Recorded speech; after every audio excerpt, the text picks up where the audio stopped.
This is a really unusual event. I think as far as like panel talks and forums, sometimes it's really easy because you have just like a singular topic that everybody hammers really hard. This one's going to be a little bit more freewheeling. The origin of this, it's kind of an odd thing, and I won't spend the whole long walk getting there, but it started with a question about housing. I had seen John Zodi from CDFI Friendly talk, and I didn't really understand what CDFI Friendly did.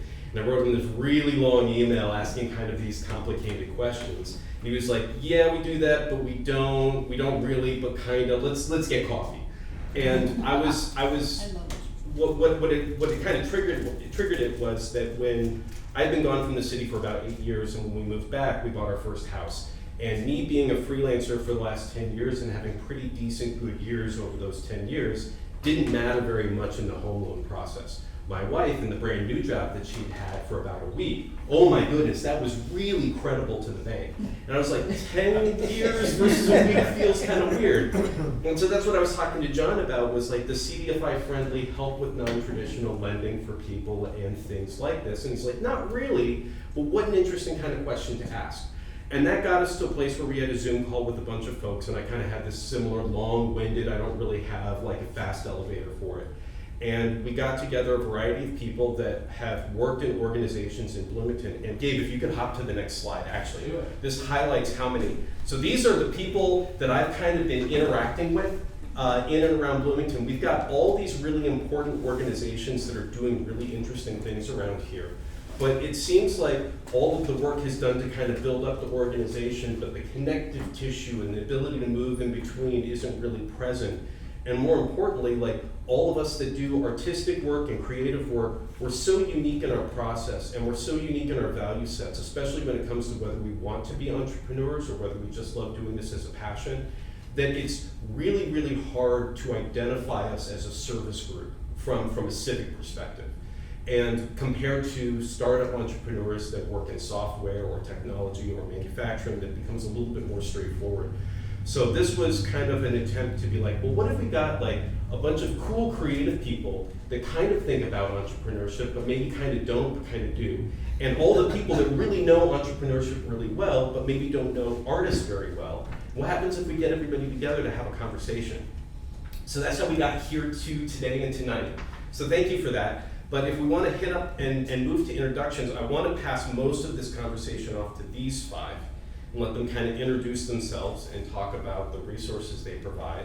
And then maybe near the end, we can kind of have a freewheeling conversation about what would it mean to talk about creatives in this journey from like passionate people into entrepreneurship, into being established. Because wouldn't it be cool if like creative people could build thriving businesses in not just Bloomington, but Monroe County and kind of the southern Indiana region, build studios here, renovate their homes and build like wings onto it so they can work from home as editors, or musicians putting recording spaces onto their land.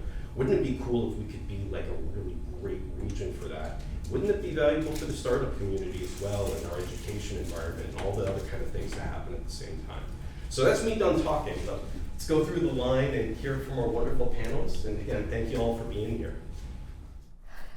Hi, I'm Tristan Neuer-Jaeger. I am the Chief Strategy Officer, which is a very, very funny title, at Rock, Paper, Scissors. We are probably one of the the nation's leading PR firms when it comes to music technology and music businesses. So most of the work we do is B2B. However, we're in an interesting position because we see both the creative side of the music world and the very, very entrepreneurial startup VC, brutal Shark Tank side of the music world. And I myself am an artist. I'm a former musician. I write books. I do all sorts of other crazy art events and other interesting things. So I have kind of multiple perspectives on things, but yeah, it's great to be here. Hi, I'm Bear Brown. I teach at IU in the media school. I'm a new transplant here to Bloomington.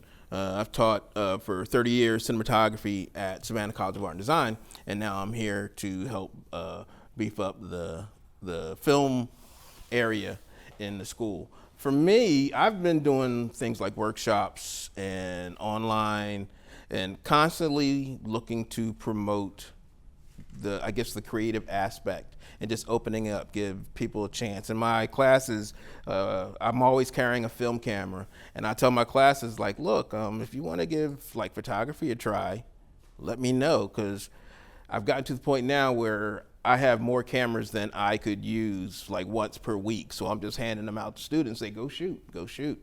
You know, I'm trying to encourage them to find a voice, to go see the world, go observe the world. You know, and I think that's my goal. I mean, teaching cinematography is my love, but I really like to light a fire under people to go out and explore. So. I'm Joyce Poling. I am assistant to the chancellor at Ivy Tech for community engagement. So don't ask me how I got these other places, but I am. So I'm also at the Cook Center, the Gail and Bill Cook Center for Entrepreneurship at Ivy Tech. We just won a national prize, I want you to know, so we're really proud of that. We also host the Small Business Development Center. So we have both of those hats in our office. Besides that, of course, we have classes for entrepreneurship. So we're getting people generally who are really startups. And we really enjoy that and have a good time and hope you'll come see us. So my name is Thomas Parmer. I'm a program manager at IU Innovates. So IU Innovates is a new initiative. You might know what it is, might not know what it is, but essentially we were given the mission to serve IU entrepreneurs, whether they are students, faculty, or staff. This is actually an inter-campus initiative, so it spans the entire university system, including the other regional campuses. And we offer various programming here in Bloomington. So at the Von Lee building on Kirkwood, where the old theater used to be, where Needles Company and Potbelly is now, in between those two restaurants, we have our little door. It's very easy to walk by and miss completely. But we try to serve as a front door for all IU affiliated entrepreneurs. And we have programs also run the incubation program there. So the incubator at any given time will have between 20 and 30 student startup teams that are trying to start their businesses. Personally, I'm very interested. We have a new initiative to sort of draw in more creative entrepreneurs from around Bloomington. That's something I've been working very closely with. I also am a writer, a musician, and a tabletop game designer. So bringing in more creatives is something I care about from a personal perspective, and also just bringing in these sort of diverse viewpoints and different types of entrepreneurs into the system has really helped to make the whole community stronger. Hi, I'm Jonas Chang. I'm on the board of directors for CDFI Friendly Bloomington. CDFI Friendly Bloomington is a nonprofit that works to connect local small business owners or entrepreneurs with community development finance institutions, which are mission-driven lenders. So the idea is to help connect the dots and make relationships that will grant small business owners in the Indiana Uplands region with favorable loans and finance options or financing options. I also work at the City of Bloomington as the Grants Research and Sourcing Manager, so I've been working a lot with finding ways to support arts programs and art incubators around town. I personally also do creative writing on the side. My wife is a visual artist, so I'm around artists a lot and kind of hear different ideas for how, or I guess wish lists for how these individuals might be wanting to make a living off of their art practice, which I think is really important and would really, I don't know, it's an important anchor of communities. Very cool. So, like, let's say I'm kind of the typical person. Do I have to be a Monroe County resident to access services? Like, what's the threshold for being able to kind of walk in some of y'all's doors? Nothing, just walk in. Now the state of Indiana, had some requirements, but generally for the Small Business Development Center, anyone from Indiana. Okay. And that's all over the state of Indiana, different offices. And Thomas, you were talking about, like, with IU Innovates, that's student, staff, and faculty, and alumni as well? We're interested in talking to anyone who's IU affiliated, so we don't have programs for alumni, but we'll work with alumni, especially if the alumni wants to give back. If you want to give your time, treasure, talent back, then we're very happy to connect with you. Very cool. What if somebody was like an alumni like 30 years ago? Is there like an expiration date on that? If you want to come in and offer time, talent, and treasure, no. Of course. More treasures. Do any of you guys organizationally, I think when I was on a Zoom call early with you all, I remember that there was a moment where one of the folks from the Small Business Development Center was saying that we work with a lot of musicians. And I thought that was really interesting because it wouldn't have been something that I expected. Well, we do, and you were talking about video, and so we had someone call today asking about that and where to get help, and so now I'm glad to know you, and I will have a better referral than I had before. But we get everything. Some things I can't really repeat, but that's kind of the fun of it, is that you don't know who's going to call on the phone or who's going to walk in the office, and sometimes you think, wow, that is a brilliant idea, and sometimes I think sometimes we do our best job when we say, no, I don't think you should go forward with this. Do some more research, but we think maybe you're missing something. What about from IU Innovates? What kind of entrepreneurial, creative folks are you all seeing right now? Well, first I'll say we are very agnostic in terms of industry or stage. So we'll have entrepreneurs coming in just saying like, I'm interested in starting a business. I don't really have a clear idea of what I want to do, all the way to people saying like, I'm trying to raise a Series A round, trying to get millions of dollars in venture capital. Not so much on that end. Mostly we have people who are pretty early stage. The vast majority, like 90% of people, start their businesses within the last few months probably, or within the last year at least. In terms of the creatives, it's been sort of a slow accrual process. So we have a couple representatives in the audience today actually, but we have some people who are doing studios, whether for multimedia or for writing, for the arts. We have someone who's doing a studio for games. For video games, and so we've had fashion designers. Fashion's been a big one. Yeah. Any cool ideas coming through the media school these days, Bear? Right now, the talk is going towards getting into XR production. You know, I think that is in every pretty much industry now. From What's our XR production? XR production is basically in a nutshell.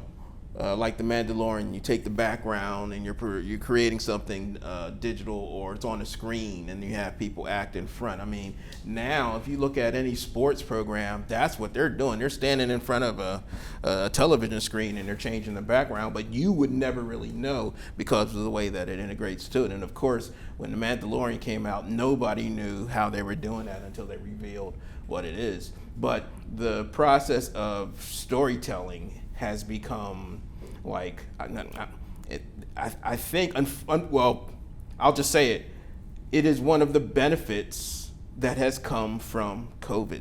It forced us to rethink, how can we still keep going and make stuff? And this idea of, well, if I can keep something centered but create the universe around it, then it allows me to do a lot more productions, and so many productions are doing it. It's not just filmmaking. They started it, but like I said, it's gone into everything now. I've even seen some small productions where they have a screen like about as big as this on the side of a car, and they're doing the scenes of like the car driving, and this is what they're using to do it, you know, which is controlling. You don't have to lock down the street and all that type of stuff. So it's opened up a lot of opportunities for that. And that's one of the directions that media school is looking into now. I mean, we have the Cinematic Arts BFA, which we're trying to work to get students that are very interested in getting sort of like the hands-on film school experience. But that's not the only thing. When you say media, I mean, wow, that's advertising, that's journalism, that's into graphic design. It's also now cinema studies. So it's so wide open. But the cool thing is, I think we are looking at the world of media and saying, okay, what are tools that are used everywhere? Instead of like before, it was like, nope, this tool is only for this tool is only for that. No, it doesn't matter anymore. And you see the same thing in the music industry, in that, Unreal Engine is being used to do all sorts of stuff for music productions, whether it's make a video or create a VR experience for people like Megan Thee Stallion did a one, or like Blackpink has done a bunch. There's all sorts of, so basically we're seeing this huge convergence of media because of everything from AI right at this minute to just other types of consumption formats.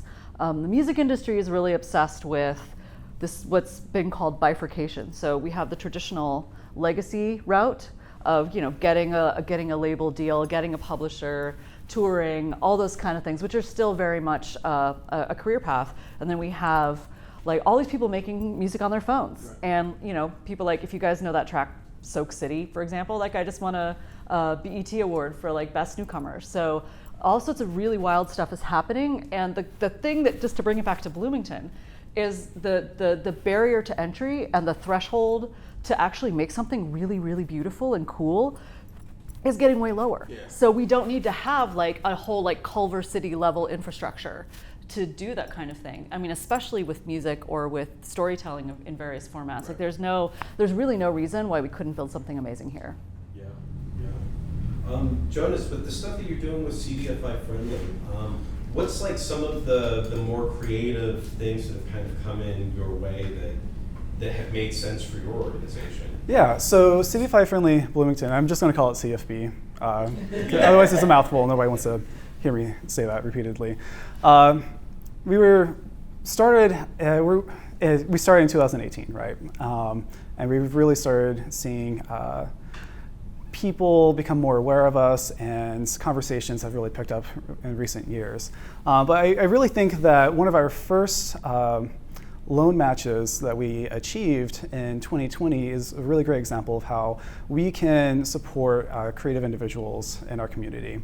And the threshold to start conversation with us is that you just need to be in our 12-county Indiana Uplands service area. So that's, of course, Monroe County, but extends all the way down to one of the counties that border. Okay, we'll say Orange. I have some handouts over there if you want to see our map. I don't have all of them memorized. But in 2020, the Trades District Garage was being completed, and the city of Bloomington was wanting to have an art installation put in it. And the artist that ended up getting the job came to CDFI Friendly Bloomington, and we were able to match them with Sci-Fi, which is a CDFI based out of Indianapolis, for a small loan with a interest rate that was, I think, 2 points below prime. And he was able to use that to purchase all the materials that he needed to do the installation. If you all haven't seen it, it's a really interesting kind of light piece. And show in his application to the city, I know exactly what I'm doing. I have the materials and resources to do it. And of course, with all that on hand, he got the award, did the installation, got paid, and then paid back the loan pretty much as soon as the job was completed. So it wasn't even a 30-year loan, right, or a 5-year loan. So that's just an example for local artists with maybe not a lot of liquid cash on hand to be able to get a well-paying job in an exciting new area at the Trades District with our help and our services. That's really cool. I mean, this is the kind of stuff that's really interesting to me, because it's like we're sitting here talking about like media jobs are becoming technology jobs, right? And that stuff tends to endure a little bit longer than some of the short-term kind of creative labor that's out there. And then we've got this long history in Bloomington of institutions and organizations that are reaching out, because even before IU Innovates existed, IU has cared about entrepreneurship. So it's really interesting to see all these things come together. Since we're all in the room at the same time, where are the shortcomings? Where is it falling off where it's like, gosh, I wish I could reach further? I think sometimes there are unrealistic expectations. So we have people come in and we counsel them, And then we suggest, they have the idea, then we want you to do a business plan so that you can go get funding, right? And that's where it all falls apart, because they do not want to do the business plan. We do not do that for them. We have Excel sheets, we have all kinds of things to give them. If they get stuck, we'll help. But most people do not want to take the time to plan it out. And if you're going to be successful, you need to have that plan. That plan needs to be good enough that you can go to the bank with it and they will think that you're serious and this is something we want to put our capital into. But that's where I find things fall apart. You've got the idea, it's a great idea. You just don't want to put it down on paper and you don't want to move forward. Real quick in the room, who's written a business plan before in their life? Did anybody find it really easy? They're harder things. They're harder things. But wouldn't you also say though, by the same token, and I'm going to like kind of pull the thread here a little bit. I often feel in Bloomington, forgive me everyone, not everyone in this room is guilty of this, that we think really small. Right. We're always like, well, we could, do this little thing, and it's like, and then everyone's kind of real casual about it, no one shows up to the meeting, and then everyone kind of like, and then, oh yeah, I'll come, and then they don't come. It's just like, in some ways there's a mindset thing that I think we need to like be really honest about, and that is like, if you live in New York and you rent a rehearsal space that's costing you an arm and a leg, excuse my language, you're gonna fucking show up. Right. And you're gonna like do the work and you're gonna like be there for your people. And I know there's a lot of love and care in this community and a lot of like mutual support, but in some ways I think we need to say like what kind of, not that we all wanna hustle like we all live on the Lower East Side and have like $3,000 in rent to come up with every month, but like dude, let's do this. Like, so in some ways we need to think bigger, but then we need to come in with realistic expectations about and listen to folks like you to give us the advice to like realize these ideas. Yes. So I don't know. Maybe we're both saying the same thing. Well, we are. It's not easy. Is what we're saying. Yeah. Well, one of the things I see is thinking about like a lot of students, they don't even know sort of that this is an option to do. I mean, I'm finding coming from like a more art school basically. The idea of starting a business, that's what they were like, no. But here at IU, I mean, you have people who are thinking, okay, I'm going to take this and move it to this to make a business. But a lot of students don't realize that by having that business sense and you taking the creatives and put them together, there are so many opportunities to create something. Like, you don't have to open up like a movie studio. Come on. I mean, like, but there's commercials. There's so many beautiful places here. Photographers that I know. I'm like, so are you all affiliated with any like studios to get some jobs and do some freelance and stuff like that? They're like, well, not really. I'm like, why not? I mean, the opportunities are here, but a lot of them, I just think, I guess, I want to say get the word out, but I don't know if the people even know that this is an opportunity to look for to create this. Yeah, to build off of that, I do feel like the idea of going to a bank or a CDFI to get a loan for your business, there's maybe a mindset that, only people who own like a restaurant or a construction company can do that. But if you are creative and you are doing jobs and you're making money off of your craft, you can find financing to support your work, to support your business, and help it grow.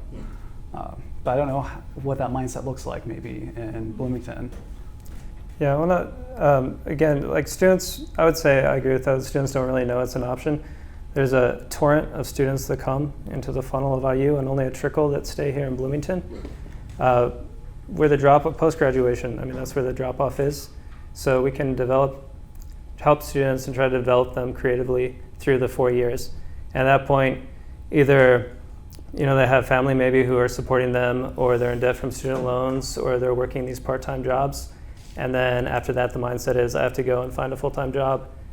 They're getting offers from places like LA or New York or Austin, Texas. And who's going to turn down something where they could be making, $80,000, $100,000 to stay and be impoverished creative in Bloomington. Right. Yeah, I think that that's a really good point. I mean, you know, that was certainly like the case of my own journey professionally. It's like I graduated college in 2010, and not only do I remember working my UITS job in the library as Kelly students are running around freaking out in 2008 as the market is collapsing, but it's like by that point it hit, the contraction had hit other places. So as a freelancer, it's like I didn't even know I was going to be a freelancer yet when I graduated. I just knew that none of the websites in Chicago, the city I was looking to move to, had active companies. The websites were ghost towns. So yeah, it was very much so. It's like you had to go away for a while. Now that I'm like 40 and tired of a city, it's like, oh, coming back to Bloomington makes a whole lot of sense. I wonder if that's part of the natural cycle of being a training ground is we have to send people off for a while. And then when life needs to slow down and be more reasonable, it's like, hey, come and move back here because it's a great place to live once you, because all my freelance work comes from other cities. Like I don't really freelance in Bloomington. And I wonder about that phenomenon. I've heard other parts of the community talk about it, that young people don't live here. They leave very quickly and then they come back later in life.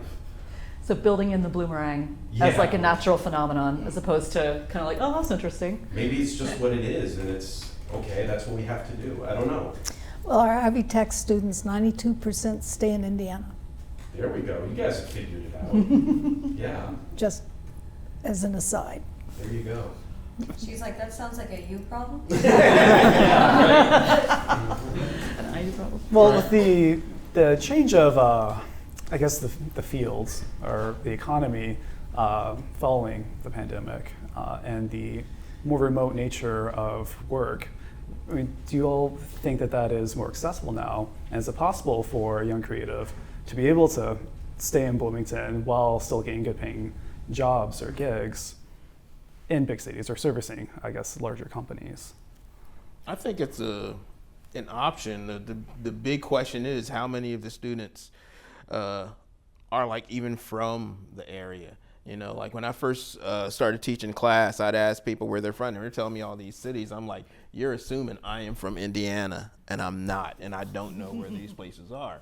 You know, but at the same time, if they could not, I have students that their side gigs they're doing weddings, they're doing commercial shoots with their own equipment and everything, but they are thinking, I'm going to do this, get paid for this, and move on. I'm like, don't you realize you could start a business? I mean, you can, if you have transportation, you can travel to different areas and get these businesses, and you can get that, but they're not really thinking. They're thinking, well, I'll just stay here and do these things on the weekends and so forth. But it's a bigger world out there that they should start to open up too.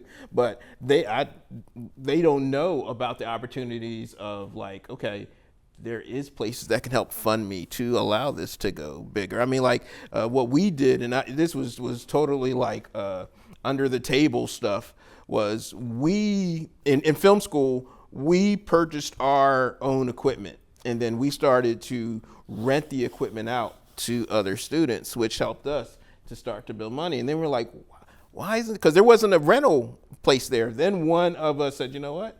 I'm going to start a rental place. And they did. And then they opened up a studio and so forth. And I mean, it was just like a trickle effect. And just something simple like that. I would love to see that happen here in Bloomington. Because I mean, there is enough production within the area, music and film and video, commercial production, that they would have plenty of resources. They're thinking they have to go to Indianapolis or something to get it. I'm like, no, you could start it here, I think that's really interesting because I don't know much about the Uplands region. It's something that I'm kind of becoming more familiar with as a concept as well, but I love it because you go from, you have 40,000 students at Indiana University and roughly 40,000 permanent residents in Bloomington. And so that's 80,000, that's pretty good, 125 across the county, but when you count the entire Upland zone, now it's 500,000. Right. And it's you can start doing really interesting stuff if you can access 500,000 people. That's the big city numbers where you get the really weird coffee shops and all sorts of stuff that only need to find 300 people. Well, there are some amazing places that are kind of these little arcs in the wilderness, like the tomato what is it, tomato product factory in Paoli, for example. There's these people who have taken these facilities, these amazing old buildings, and started to do something with them. And I feel like it's surprising. It's only, 45 minutes away? Yeah. And you rarely hear about them in Bloomington. I heard about them thanks to Alex Chambers' podcast, right? So like, there's way less.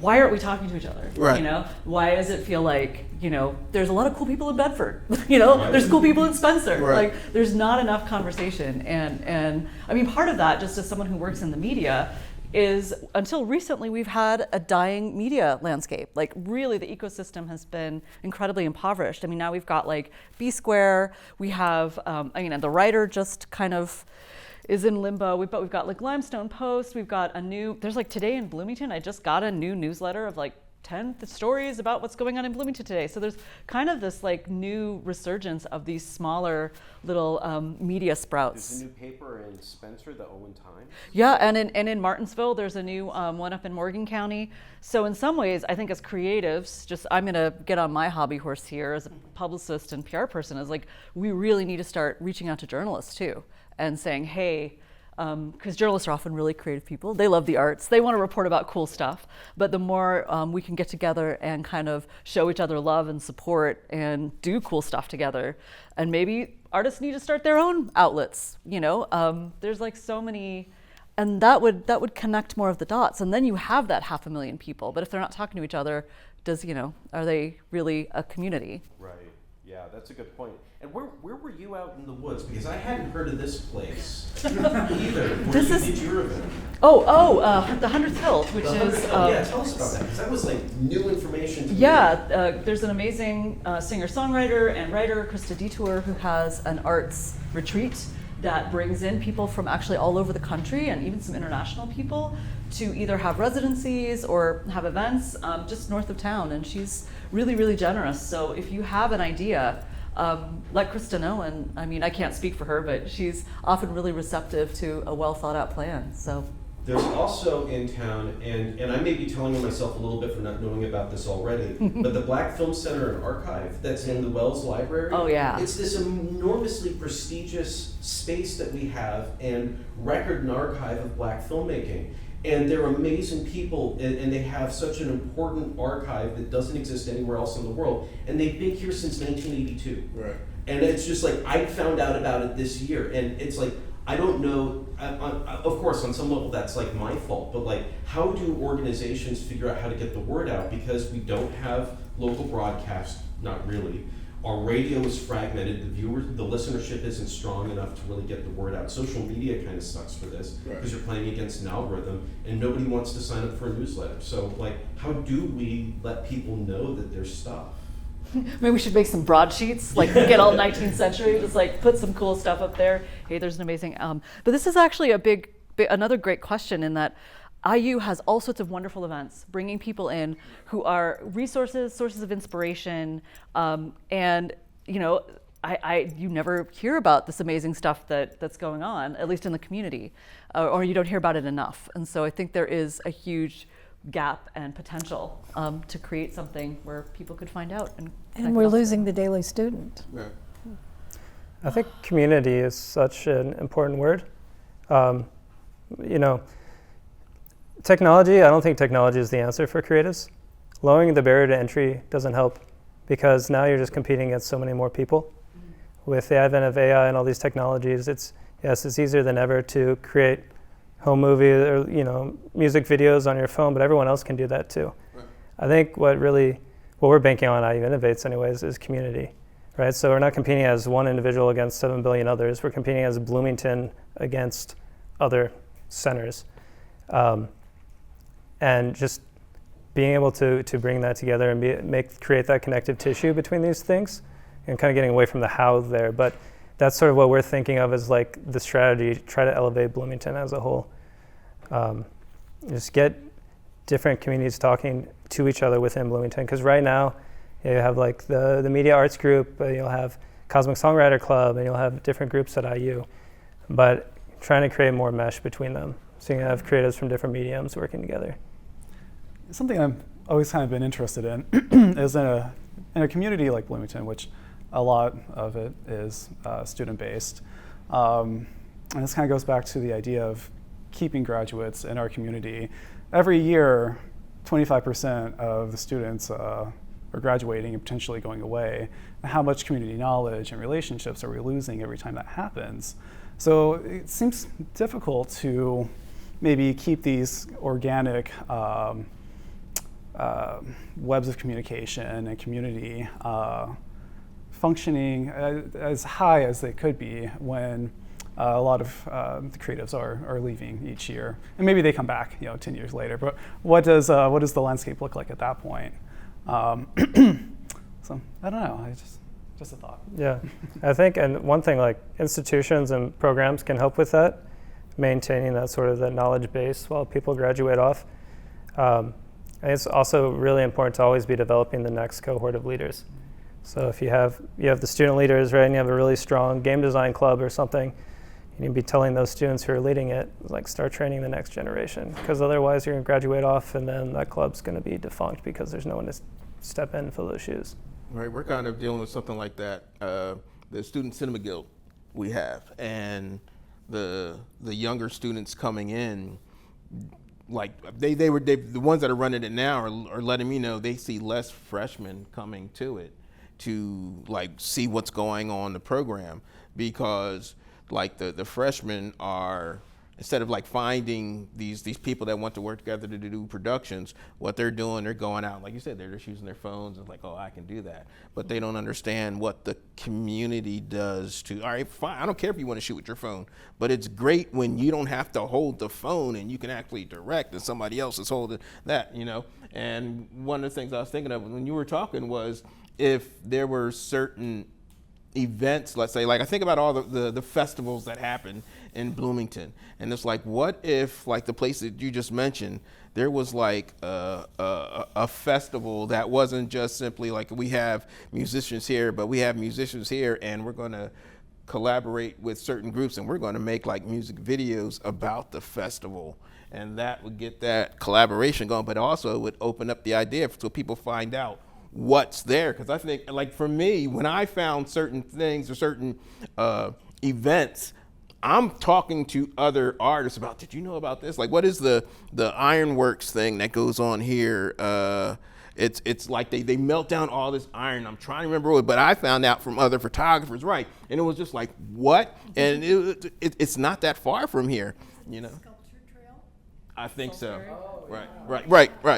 And it was like, I went there and I'm just like, this blows my mind. It's like, how come other people don't know about this? And it's just like, it's a word of mouth thing. The groups, the circle I hung in, they are the ones that told me. So now it's my job to pass it out to a different circle to come to it, But I think, like you said, I don't think technology is the thing. I think it is like literally sort of pounding the pavement and saying, look, do you know that this is here? Do you know that this is here?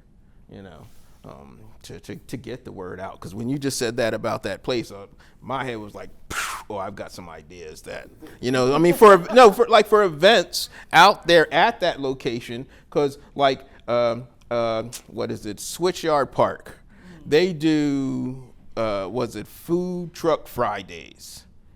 And I'm telling my students about it. They're like, what? I'm like, what do you mean what? I was like, I'm new to this area and I'm just finding this out, and I love food. So for me, it was just like, but at that event, the last couple times I've been there, nobody's sitting there playing music, nobody's doing any type of, there could be artists having their stuff set up. I mean, there is so many opportunities, but I just don't know how much, like you said, this communication we have to get them to do stuff like that. I love the idea, Bear, of coming up with a food truck Friday equivalent for creative people, where they're just like, what do you do? Okay, let's do something. What are we gonna do? We got like 10 minutes. What are we gonna do? Like almost like a it's like a speed dating thing for like what they do with VCs and startups, like where you have to just do it for creative people and see like in 2 hours how much art could we make in Bloomington? Right. Yeah, the hackathon. Right. Yeah, the hackathon model would be fun. Mm-hmm.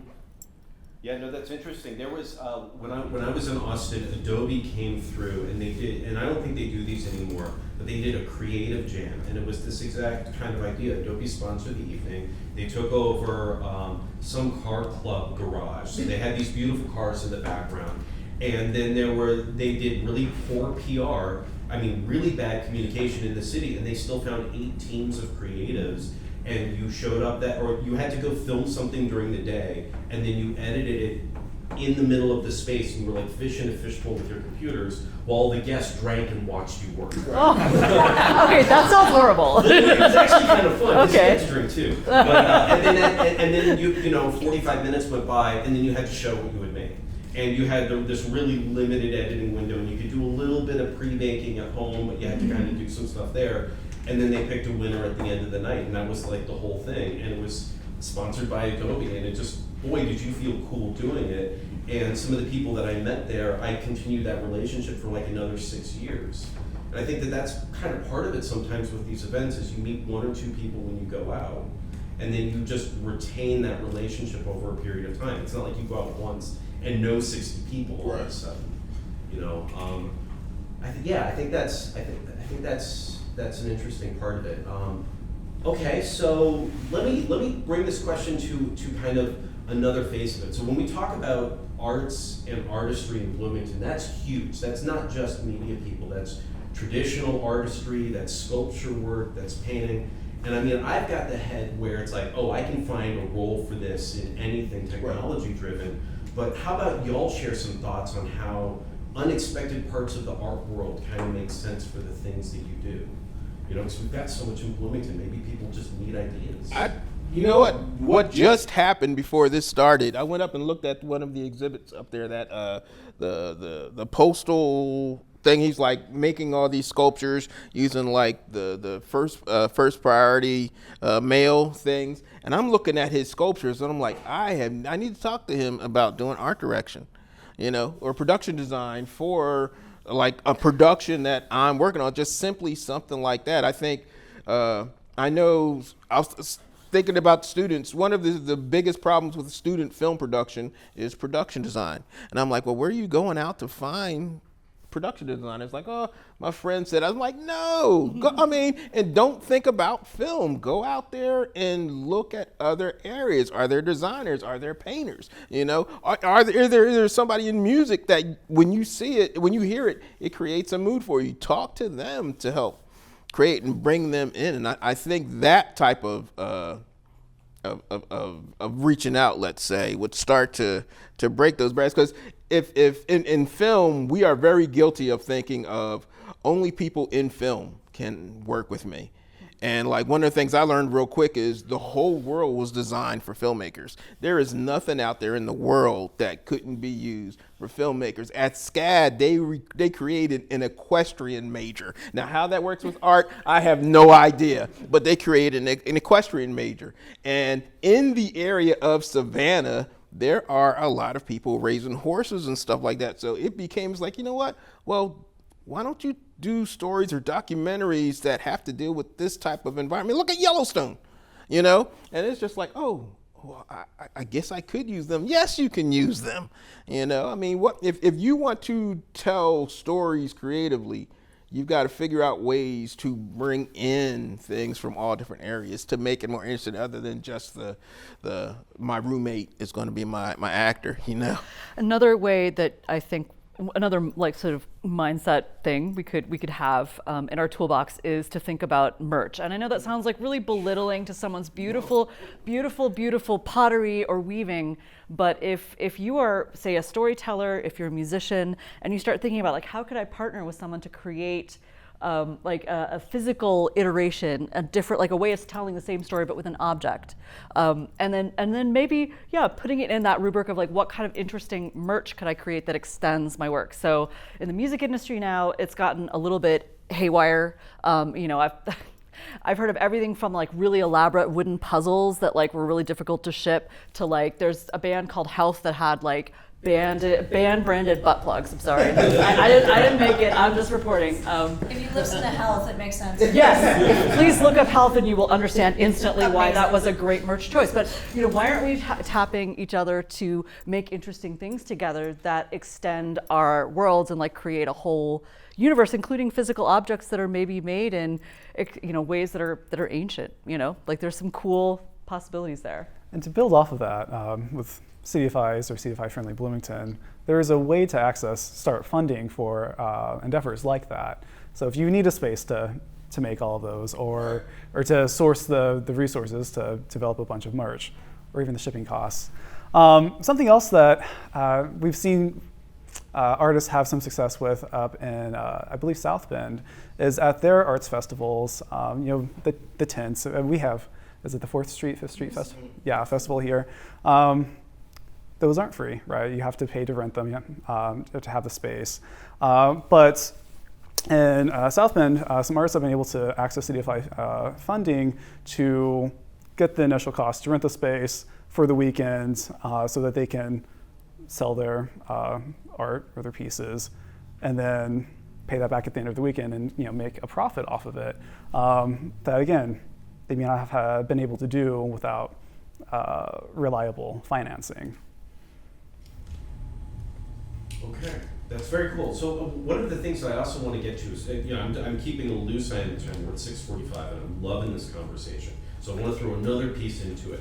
So when I was talking with John Zodi from CDFI Friendly, he brought up a really good point that helped clarify my thoughts, because I was all over the place in the conversation I was having. It's like, it would be great if we could identify a progression path, or like a pipeline that people go through, where we can kind of give name to different stages that people are. Not to rank them or anything like that, but to help people understand where they are in their journey. And also, again, from the civic standpoint, we get to capture a little bit more data. So when do you all typically identify somebody who just loves doing something versus when they decide they want to be an entrepreneur? What's that demarcation between the two? I'd say for us at IU Innovates, there's not much of one. No. I mean, we're very open too. So if you're trying to work for yourself, if you're trying to create something, then we consider you to be an entrepreneur. So even if you're just like just a freelancer, right? Or whether you have like how developed your business is, it's not really that important. Are you trying to create something? Are you trying to independently put art into the world and hopefully receive some profit back from that? Then that's where we're interested. We consider that entrepreneurship. So you don't think that the intent to earn a profit or an income off of the work is a requirement to be an entrepreneur? Yeah, but I don't think that's so important at first. At least the approach that we're taking. So our idea is, if you can get your art or your brand to be popular enough, there's a route towards monetization there. So like usually when people come to us, like we'll talk about your business model. Maybe that might be step 50. We're starting at step 1. So let's see how much exposure we can get you. Let's see followers on social media, how much traction you can generate, maybe through like newsletters or putting out some content for free. Build up your base, build up your brand, and we'll see how to monetize it. I will say, sorry, go ahead. It's all right. Every time I go to a conference, I go to the arts part, because I think that's one of the more difficult areas to monetize, right? And for people to be successful. So the last one I went to, I heard from the poetry fox. And this is a man who give me a word and he will give you a poem. And he does this at weddings, he does this at events. He did a whole hour of conference for us. He has a regular typewriter, the old ones. I don't think even my mother had one of those. And so you give him a word and he does a poem, and he is very successful. So I have his card, and he has all kinds of things, but I'm always looking for someone who's taken an idea and able to move forward. It may not be what you want to do, but I bet it pays for his food and housing and a few other things, while he can go home and do poetry at night. One other interesting aspect of where we are today in terms of distribution of creative products. Again, I hate using some of these words. I haven't said content yet. Oh, I just said it. But there, in music, in books, in a lot of realms, there is direct to fan, which has been this sort of pipe dream of the music industry for about a generation. But finally, and this has nothing to do with the blockchain, anything like that. It's like basically artists selling stuff directly to fans and then capturing the data. Because right now, artists have no idea who's listening to their music on a streaming service. They have no idea who has maybe even downloaded their MP3s if we go back a few years. So what people can do now is they can have more control over a creative business. And I think there is a growing, thanks to the pandemic, a growing interest among consumers in buying direct from someone they consider an artisan, whether that person is an author they want to support or a craftsperson of some kind. So there's a lot more potential for poetry foxes and other kind of digital physical hybrids to bring people revenue from places that are not controlled by algorithmically driven platforms that will never share their data with you. So there's I think there is a potential opening for more entrepreneurial spirit for certain kinds of artists. Right. I think the hardest part for me was, as an artist, I didn't think business. And whenever somebody would say, in undergrad, I did airbrushing and stuff like that. So I made the t-shirts and all that type of stuff. Somebody's like, oh, you should open up a business. You should charge this and this. And as soon as they started talking money, my brain shut down, But what I started to do was I started to associate with people who thought that way. And it was almost like they thought more about handling the business aspect of it, which freed me up to handle the creative aspect of it. Now, I wanted to make sure I didn't get screwed over by them, so I had to learn some of the business stuff. But I quickly learned by teaming up with somebody or teaming up with some people or finding people that are more of that business. Like I said, with this idea of the Kelly School and with the creatives, if they could get together, I think there you'll see more entrepreneurial opportunities open up, because I think most creatives, they don't want to they're doing the creative not necessarily to make money, they just love to create. But it is feasible to use that to go on and make money. I mean, I'll never forget in high school when I had to have my art teacher come to my parents to tell them to let me go to art school because I could actually make money doing art. And I think that's still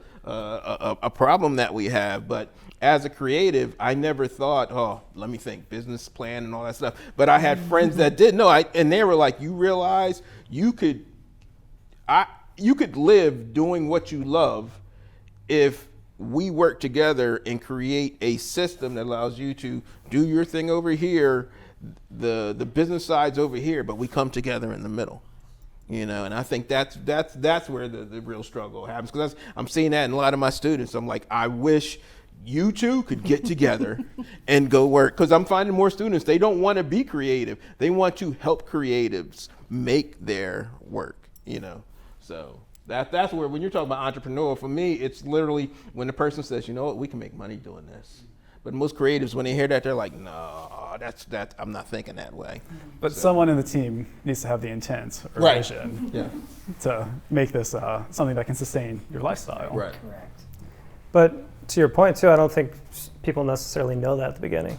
Right. Sometimes it takes a little bit of coaching or a little bit of mentorship or just having that right introduction for them to realize, oh, I can actually make money off of this. Yeah, and I think that Mr. Poetry or Mr. Fox card, Poetry Fox. I love that is name. such a perfect example of artists that maybe at first wouldn't think about being a business that are totally an owner and operator business. Because you still need your DBA, you still need to have your business set up. You might even have to deal with insurance on some level, Right. or an accountant. And all of that stuff is really typical fare in the small business world that we super understand. But the person who's kind of coming up with this idea is like, man, I love improvising poems, is not going to get there right away. Right. But that's such a great example. So actually that kind of brings up the next thing. So we've got this idea of entrepreneurship. It's around intent or kind of the potential for intent. But when somebody gets over that hurdle of writing a business plan and they actually have something, and they start looking at testing the market, is that like a baby business? What's kind of the way to, when somebody's got their shit together? How do we describe it at that point? We consider them a business. A business? Yes. Okay. So then there's just a difference between a successful business or a not successful. Correct. Well, I guess it just depends. When you say successful, finding your audience. If you can reach your audience, if your audience is only like 10 people, okay, then I'd say it's successful in the sense of there's 10 people that want what you have or you do. It's just, okay, by broadening it, how do we reach others that might be interested? Like I look at like Comic-Con and stuff like that. If you go to those things, so many of the small tables, they are creating opportunities for people to come through and like see their work, and because the people that would never see it. So it's that same type of idea. And I might also add that we do have research. That's one of the most valuable things that we have is market research. So you can find out how many barbers are in a community, how many people do this or that, locations, all kinds of things. You just call us. We have lots of information. That's one of the things. Like I knew about Ivy, but I never knew this part about. So it's like, Well, this is generally through the Indiana Small Business Development Center, the research. But there's lots of it. Yeah, I mean, one of the other things that I'm curious about, because I know with creativity kind of at large, that the work that we do as artists, we're always waiting for like audience feedback or community response. It kind of becomes unhealthy. We want approval and acknowledgement for other people. We need somebody to tell us we're an artist. We feel nervous about saying that about ourselves. When can an artist call themselves a startup? When are they allowed to say that about what they're creating? You're a startup initially, in the beginning, that first picture, first song. Because I think sometimes people just need to know that these are titles we assign ourselves. Right. Okay, so we've got people that are interested in creativity. We've got our entrepreneurs. We've got our startups. If you've got you're at the point as a business where you've got a lawyer already. You've got your accountant. You know how to file your taxes, and you're making money. I suppose you would say. That kind of middle tier business starts to need different things in the community, right? We start to think about what's it like to hire freelancers and what's it like to make capital investments on computers and technology and art supplies. What's the best place for somebody to go, especially because they're busy at this point now, to learn about those expanded resources? Is that right back to Ivy Tech? Well, the Small Business Development Center, of course, has all kinds of information that you can use. And of course, we have people who are kind of specialists in different areas, one in finance and so forth. So they can help direct and get you to someplace. I'm not saying it's always perfect, it is not. But most certainly we would give it a try. What about through IU Innovates or CDFI? Well, depending on your specific needs, if it seems like you are needing help with expanding your business and all of these different new needs, we will send you straight to Cook. We would say. That being said, if you are in a place where you are needing to make these capital investments, or you are kind of on the cusp of expanding, you just need a little injection of capital, right? CDFI Friendly Bloomington will provide technical assistance in kind of navigating the loan process, as well as getting you in conversation with CDFIs that we think are a good match for your business and your current situation.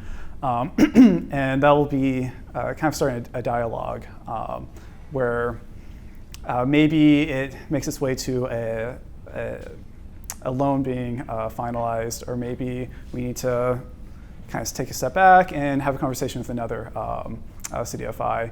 But where was I going with this? Talking about middle businesses that are kind of trying to make more mature decisions instead of just figuring right. it out. Thank you. That actually reminded me. When we were talking about the definition of a startup, this will also kind of, where you are in that phase will determine which CDFIs we have a conversation with, because some of them will only have conversations with startups that are 2 years old at least, and have a track record of having their shit together and having a solid business plan. Some of them you only need to have 6 months. But either way, these CFIs are going to want to know that there's a way that their investment isn't a total risk, that there's a way or a plan to pay them back after you purchase your camera equipment or things like that. So that's the conversation that we can have with you to make sure that you're going into this kind of scary new phase of taking on a business loan in a secure way and in a safe way. I'll say for IU Innovates, part of our ethos is to meet you where you're at, meet the entrepreneur where they're at. We're in a very privileged position of we have a budget from the university. We also have some money coming in through donors. We don't make money off the entrepreneurs. It's not like a co-working space where you have to pay for membership. So we don't have any financial incentive for the business to thrive. For us, it's all about to meet you where you're at and try to get you to the next step. So assess where you are, take you to the next level. Actually, I really hate labels in general. One quote I heard last week from a comprehensive design student was they told their professor, I don't want to be an entrepreneur, I just want to start my own business. Right? Like, if you have a set idea about what an entrepreneur is supposed to be or what a startup's supposed to be, that's part of the problem, I think. So for us, it doesn't matter. You come in the front door, you're trying to start a business, we're going to try to meet you where you're at. We don't care what you call yourself. We don't care what the outside world calls you. Let's see how we can take you to the next level. So when they do come to you, you sort of sit them down. Will you help them create that business plan? Yeah. Okay. Definitely. Because I think that's what a lot of people, like you said, when you're like, do you have a business plan? Well, if there are places that students can go to actually create one, then they'll have that instead of more to, all right, I see what's happening. They'll be more willing to get into business for themselves. So. It's just a map. Yeah.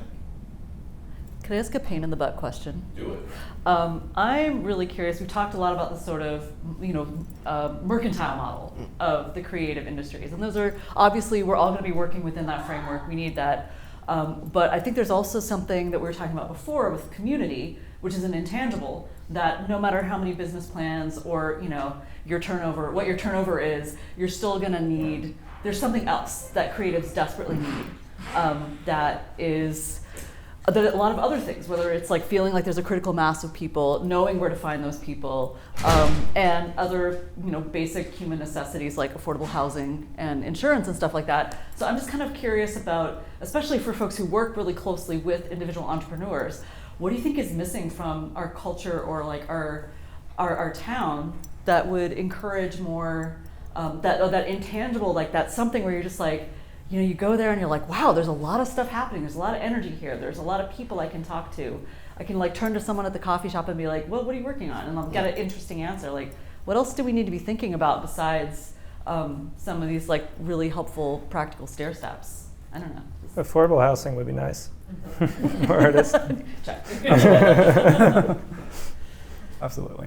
And I'll say that a core focus and a lot of the people that CFI Friendly CFB works with are affordable housing developers, but that's a long-term, very complicated problem and need to get affordable houses built here rather than in, say, Spencer or in one of the neighboring towns to keep people here in Bloomington. Yeah, I think that starts to touch on things way bigger than what's kind of in the power in our community. Because like along the lines of affordable housing, I can reflect on my own journey as a freelancer for years going, man, it would be great if it was easier to access healthcare. It would be great if it was easier to access equipment and personal insurance instead of having to put my gear on my homeowner's insurance, right, or things that are kind of complicated that way. Over the years, I've had different accountants, and then sometimes the accountants will go, oh, well, we ran the numbers, your business is not big enough compared to our other client base. We're going to need to drop you because you're a small business and we serve people that are larger because our roles are full. We've got to, it's like, okay, that happens.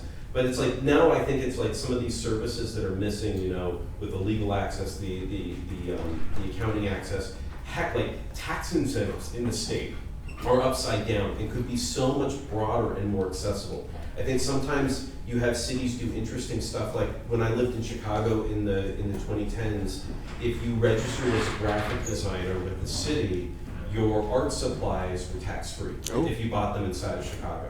You know, I don't know if the program still exists. You had to meet certain criteria to count as a business, and I hadn't been in business for enough years to qualify for it. But it's like, it seems like maybe some of the stuff that we're missing are these really aspirational, kind of complicated things that are very big and regional and more than just artists at this point. Right. More locally, I do wonder if creative spaces or just accessible, affordable studios is something that artists need. You know, when I do writing, all I need is a laptop and coffee shop, right?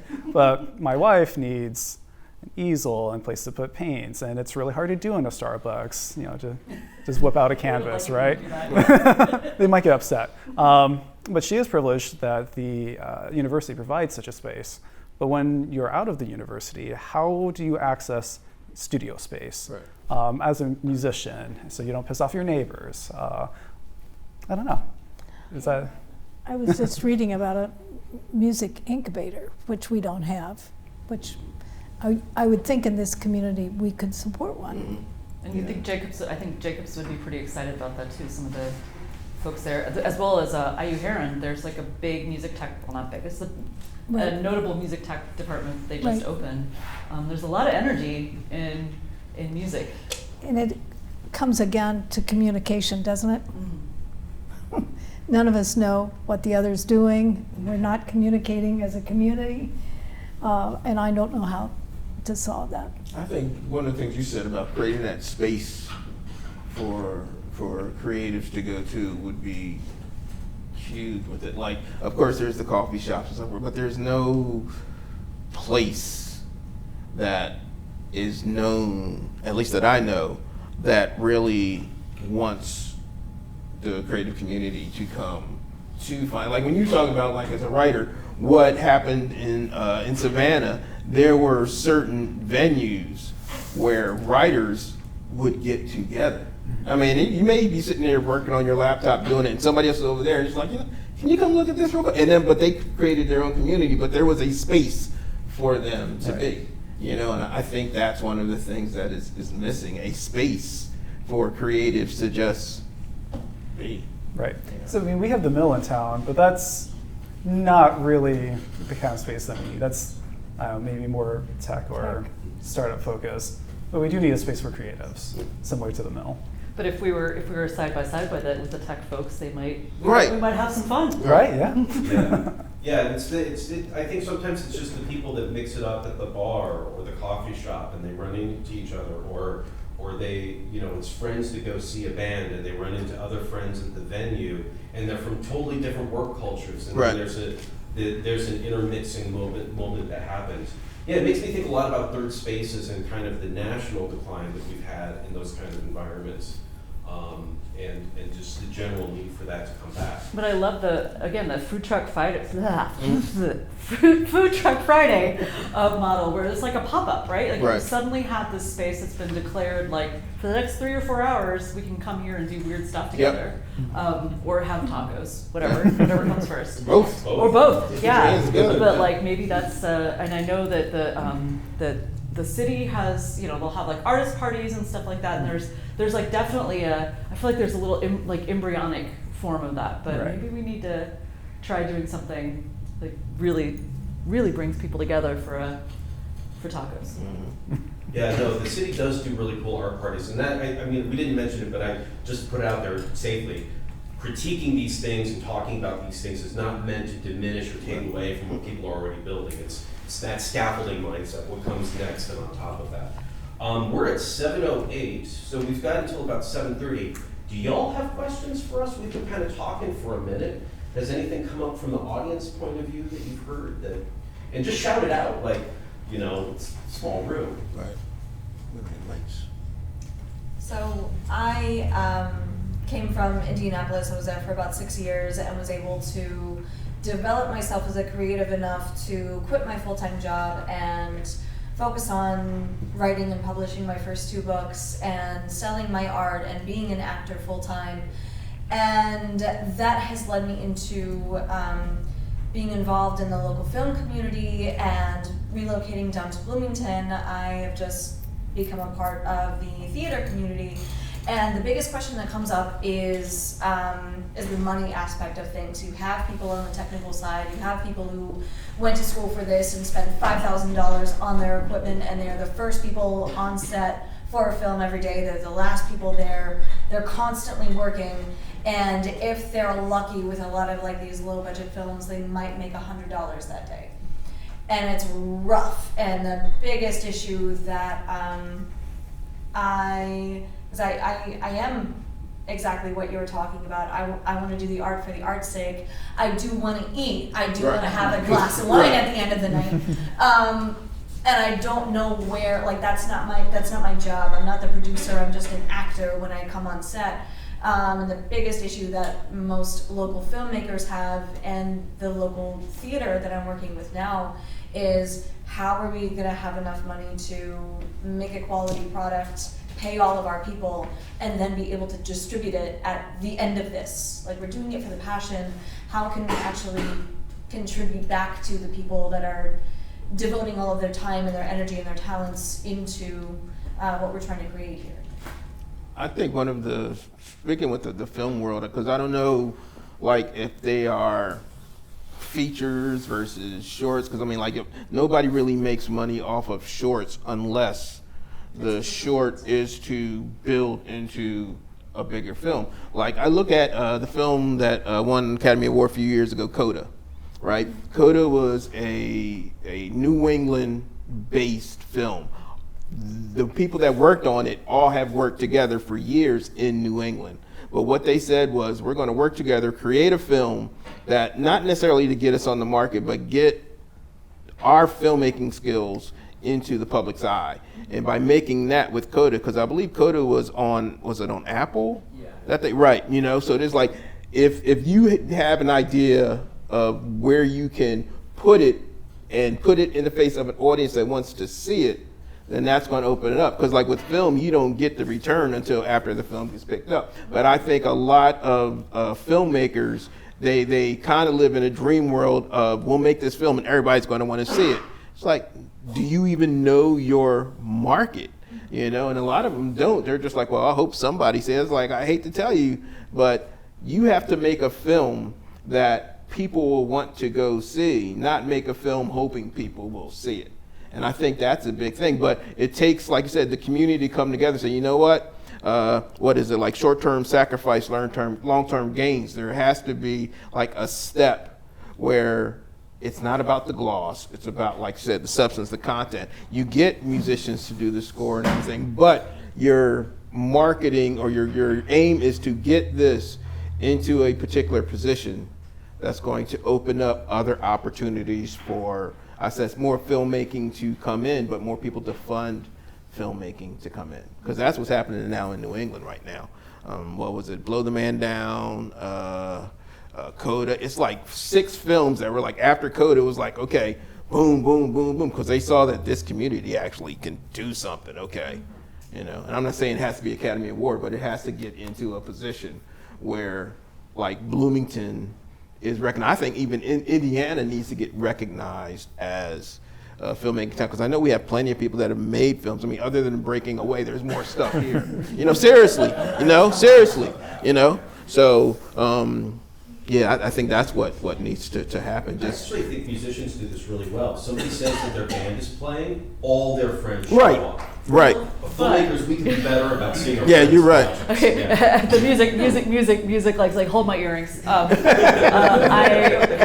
gotta say, I think we have an unfortunately distorted view of how much money you're going to be able to make as an artist. Right. And the whole professionalization, that idea, I know I was just saying a few minutes ago, like, we need to be more serious about this stuff, but if you look historically at music, and I can just speak to music, I'm not going to talk about film because, man, the budgets for films terrify me as someone in the music business, but if you look at, I mean, the data on who actually made their living as a musician, you're talking about an infinitesimally small group of people before, World War II, right? And a lot of people were not getting paid, and some of that was actually the exploitation, right, which is still a problem in the music industry and all the entertainment industries. So we cannot be unrealistic about how much money our sometimes the most important art makes the least amount of money. Mary Shelley, great example, right? Yes. She didn't make shit she didn't make a single fart from Frankenstein, but she changed culture.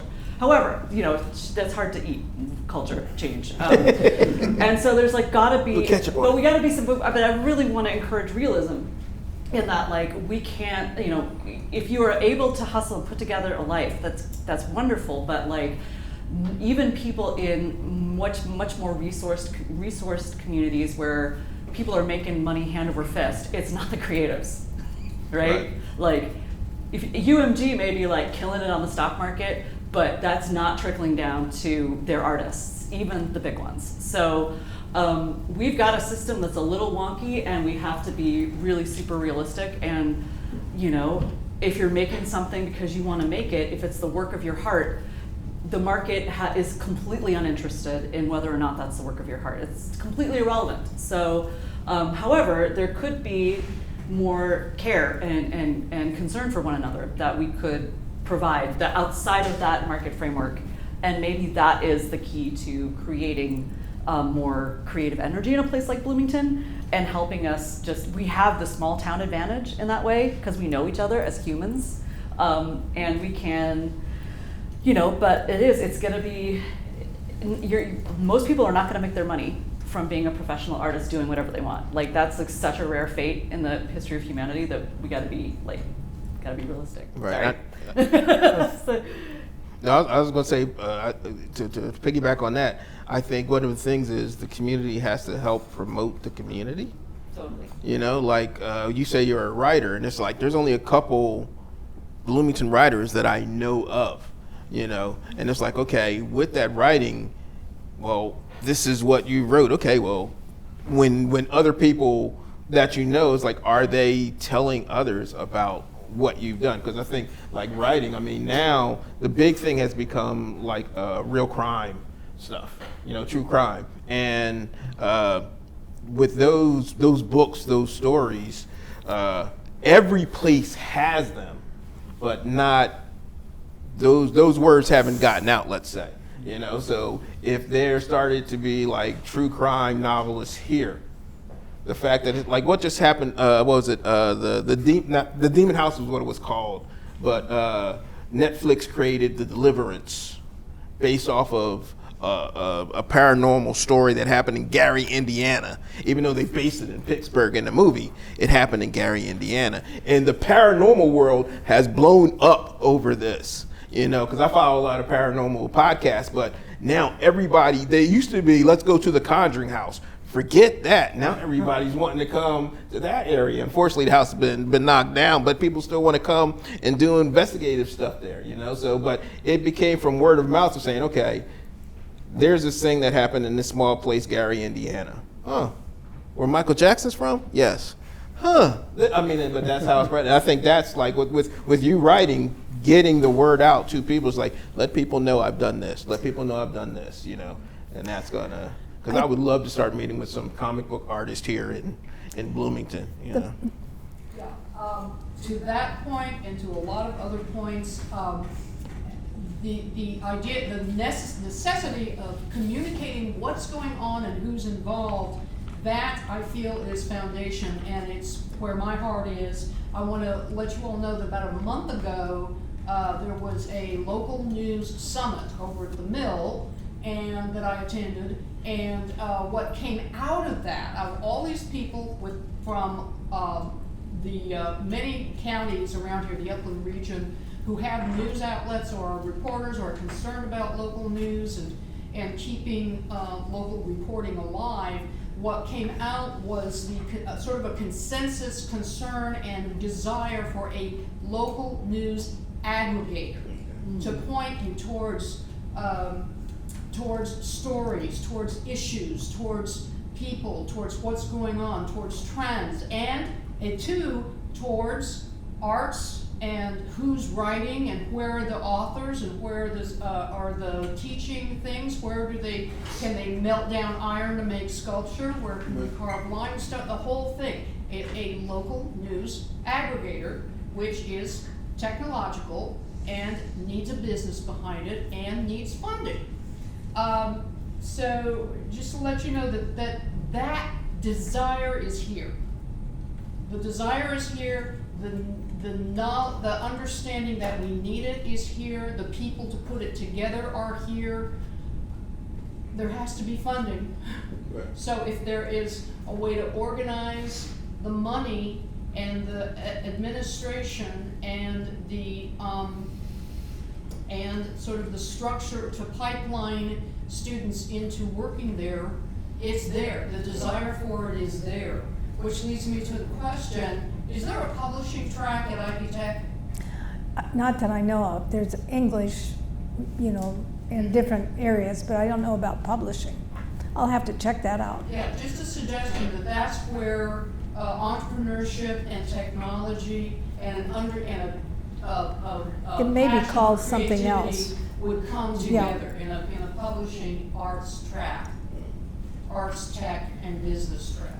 That's great. That's really cool. So it would be like a wire service, like kind of like a AP 2.0, Reuters 2.0, or how would it? Focused on the Upland region. Yeah, Yeah. but it's like a That- regional wire right. service kind of, but Something like that. yeah, Something cool. like that. A news aggregator that you could access through a portal. Or you, Right. yeah, you could, like if you were a paper, you could sub to it and then take the articles and reprint them with permission kind of thing. That's a very good point. I mean, I don't think that was quite what people were talking about. They just wanted to get their, like, the Yeah. Upland County paper and Limestone Post and Martinsville, the Brown County Reporter. The people want to get their papers Together. distributed Right. digitally, or Yeah.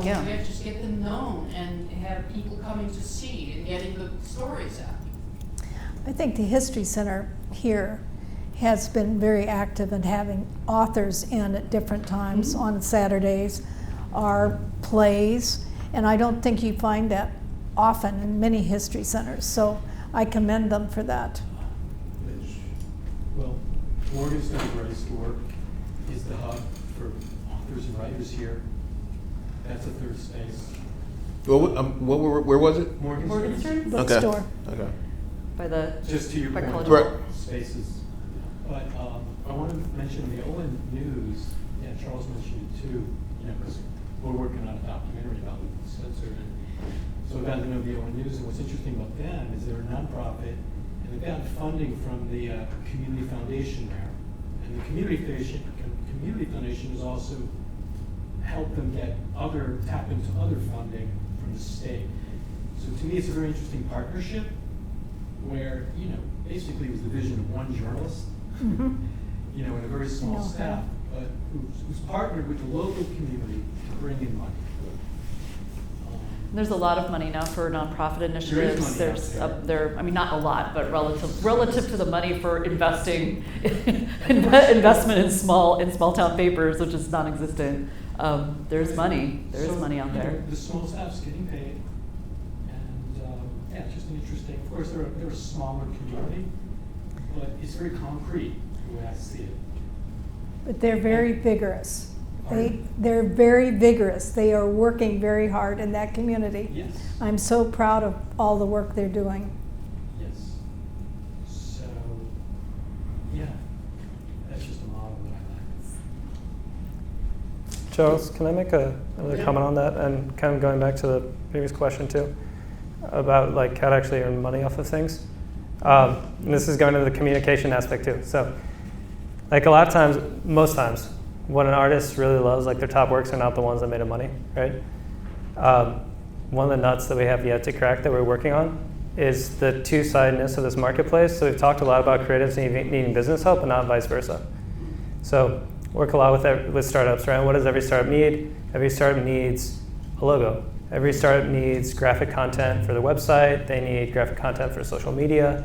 A lot of times they need swag. They need written pieces. So there's a lot of need for startups both at IU and probably a lot of ones that are at the mill too for creatives And we don't have a network to tap into to say, like, here's a job for creatives. You can actually earn some cold hard cash off of this.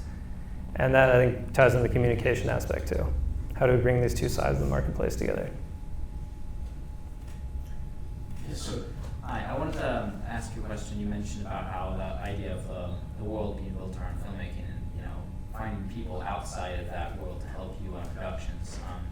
And I guess a question as a media student would be how to break out of that bubble, because, in the media school, it's kind of a blessing and a curse is that the media is very much brought together, so it's the point where everyone I'm meeting is a media major, so we're the best complete. That's what I was gonna say. Yep. Seriously, I mean, to make interesting things, you need to find interesting people and places to be.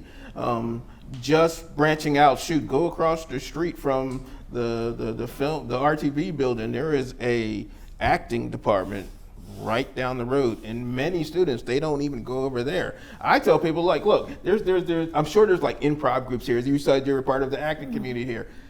Reach out to others in the community, and find out what is there, because the world's not going to come to you. The world is out there. But seriously, have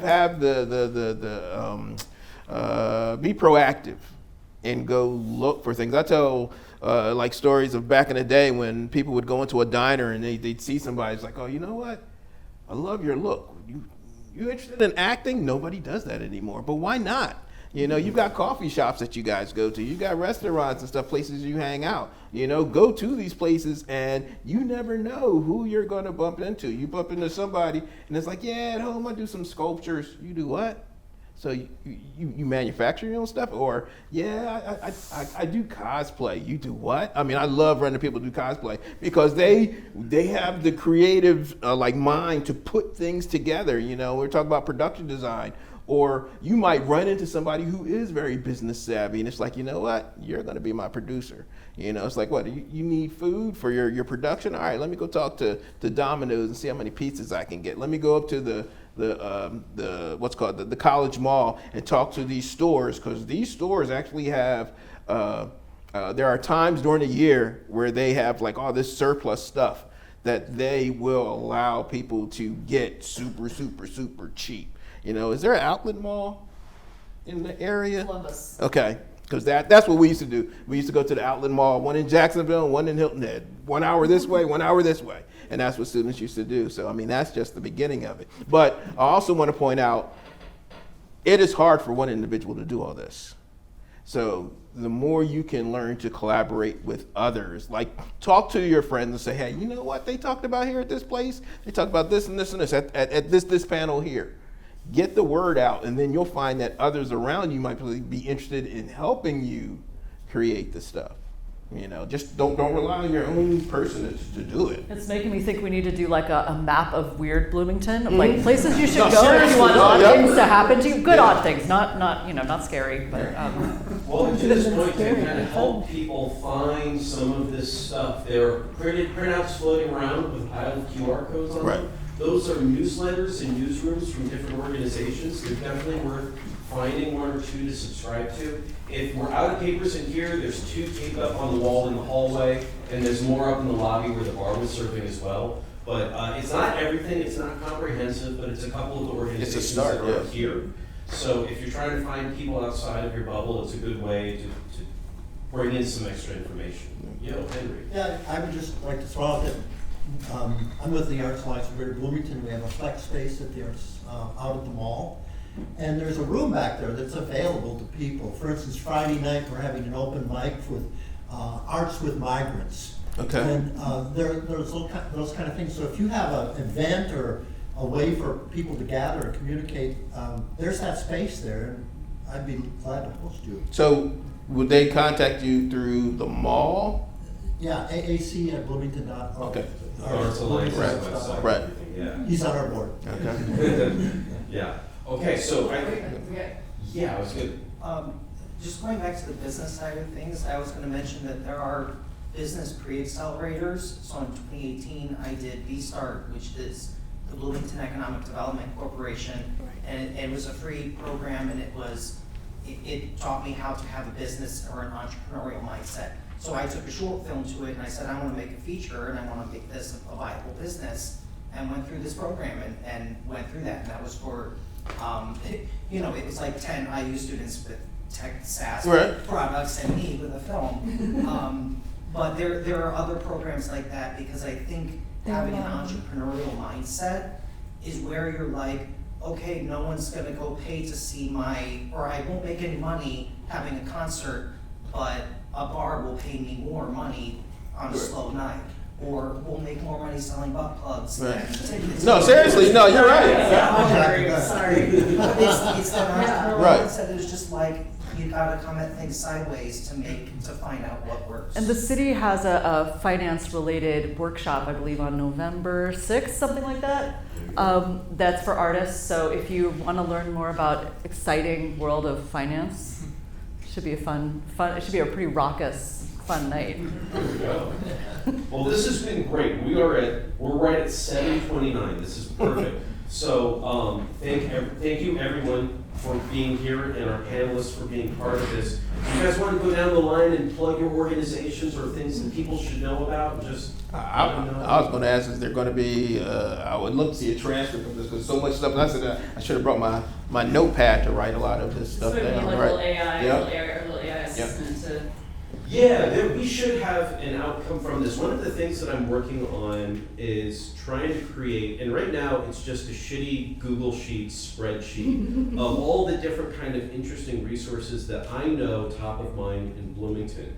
And it's already immediately overwhelming, because like I'm not even talking about like the small communities like Ellettsville and Unionville and all these other, because Indiana is so decentralized that you can find interesting things in the strangest of corners, and it's overwhelming trying to track it all down. But the goal would be to create a multi-county database of all the venues, all the established studios, the civic resources, everything that people, caterers, whatever kind of might come up in that intersection between entrepreneurship and creativity, and then get it out to organizations. Go, okay, it's already built, just like post this on your website. So it becomes really easy to search wherever people come from. So that's in progress, kind of in the background. But yeah, there needs to be like additional capacity or learning resources. So when people are going in that discovery mindset, they don't have to try too hard to figure out what their version of connective tissue is. So yeah, I think that might be something for us to look at as we come out of this. But yeah, I guess as we wrap up, do you all want to promote things? Do you have things you guys are giving shout outs to at the moment? I don't know. I can say, if you're interested in music technology and like the world of startups, we have the Rock Paper Scissors has a podcast called Music Tectonics. I think you can Google it pretty much, like, I don't know, tectonics, like the tectonic plate stuff. And we have a whole series on how to start up and how to scale up. And then I personally, if you are interested in odd happenings, sign up for, I have an organization, a project with like a conspirator who's in the audience.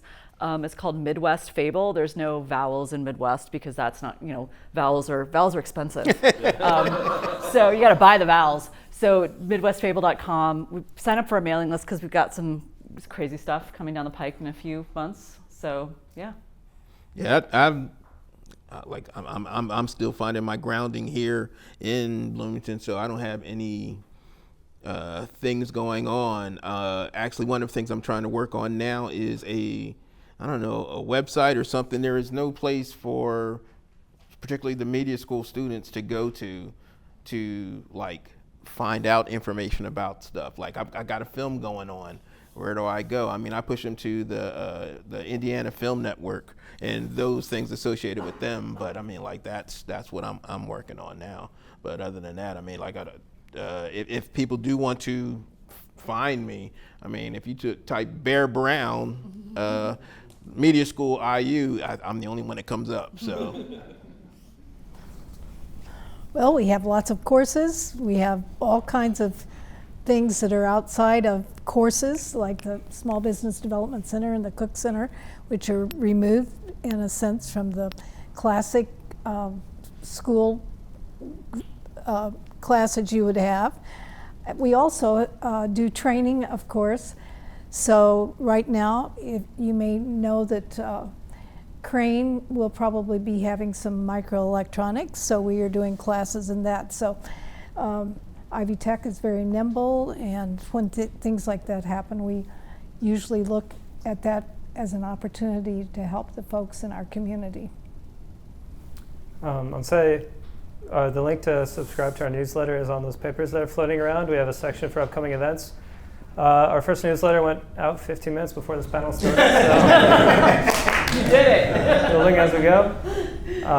We also recently put together an interest form for creatives who are looking to get involved. So again, going back to the idea of if you're looking to work with startups with an entrepreneur and provide your creative expertise, we want to get you plugged in there. So we're talking about that. CFB is having a social mixer, I guess you could call it, at the Forest Center on November 20th, I believe at 5 p.m. So if you're interested in learning more about CFIs or rub elbows with local business owners, that'd be great to attend. I also have some printouts talking more about CFIs and CFB over there if you're interested in learning more about it. Great, and if people want to socialize afterwards, we'll walk across the street to Bishop Bar where they won't kick us out. All right, thank you, everyone.